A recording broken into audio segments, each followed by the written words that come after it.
இரத்த தானம், அதாவது பிளட் டொனேஷன் செய்யறதால மற்றவங்களை காப்பாத்துறது மட்டும் இல்லாம இரத்த தானம் செய்யறவங்களும் பாதுகாக்கப்படுறாங்க.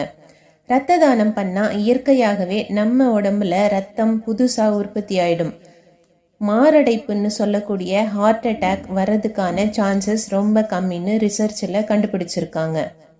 இரத்த தானம் பண்றது மூலமா இரத்த அழுத்தம் சீராக இருக்கும்.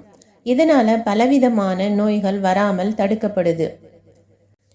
பிளட் டொனேஷன் செய்யறதால எந்த விதமான சைடு எஃபெக்ட்ஸும் இல்லை. ஒரு சிலருக்கு மயக்கம் வர்றது அவங்களோட பயத்தினால அல்லது ஒழுங்கா சாப்பிடாம போயிட்டு பிளட் டொனேஷன் பண்றதால. சப்போஸ் மயக்கம் வந்ததுன்னா கால்களை மேலே தூக்கின மாதிரி படுக்க வச்சா பழைய நிலைக்கு திரும்பிடுவாங்க. அதனால இரத்த தானம் செய்யுங்க, மற்றவங்களையும் சேவ் பண்ணுங்க, நீங்களும் நல்லா இருங்க. Blood donation, it's in you to give. Thank you.